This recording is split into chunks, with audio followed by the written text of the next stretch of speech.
At ang gagamitin ng ating Panginoon sa pagbabahagi ng kanyang banal salita, ang ating pinagpalang kapatid, Brother Luis Raya. Pagdali ng lakas ang ating yaman siya dahil. Yung ating pong binasa ngayon ayon sa Ebanghelyo ni San Lucas, chapter 17, verse 5 to 10, ang mensahe mo na ito ay pananampalataya sa Diyos. Pakiulit po. No? Faith in God. Una, dahil yung ating tinunghayan ay nagsisimula sa mga alagad na lumapit sa Panginoon at nang sila'y lumapit, ganito ang kanilang sinabi, dagdagan naman po ninyo ang aming pananampalataya. Napakahalagang maintindihan natin na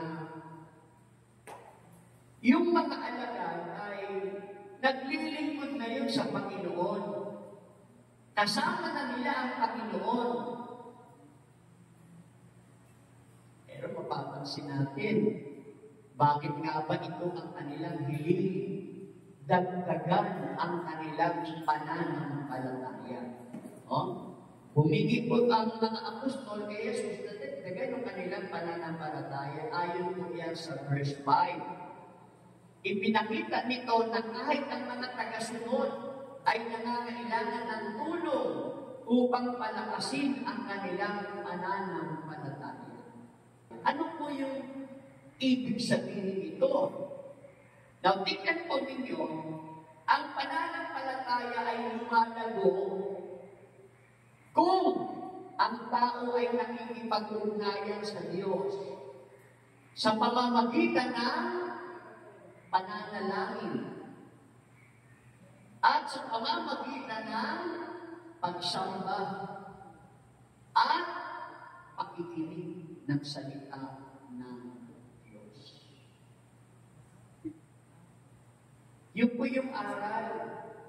Ang pananampalataya ng tao lumalago, lumalakas kung patuloy ang tao na may ugnayan sa Diyos, sumasamba siya, nananalangin siya, at nag-aaral ng salita ng Diyos.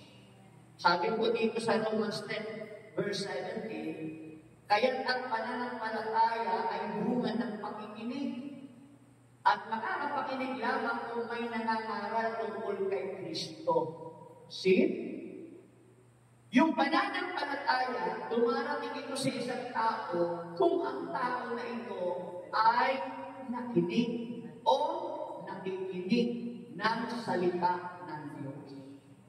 Wala naman kung maniniwala sa kung sino ang Diyos kung di naman talaga maririnig at ituturo, ipapangaral ng mga lingkod ng Diyos kung sino ang Diyos. At maging ang Diyos mismo, hindi siya makikilala kung hindi niya ipakikilala ang kanyang sarili. Wala pong tao na kaya magpaliwanag nito, malibang maintindihan niya ang katotohanan.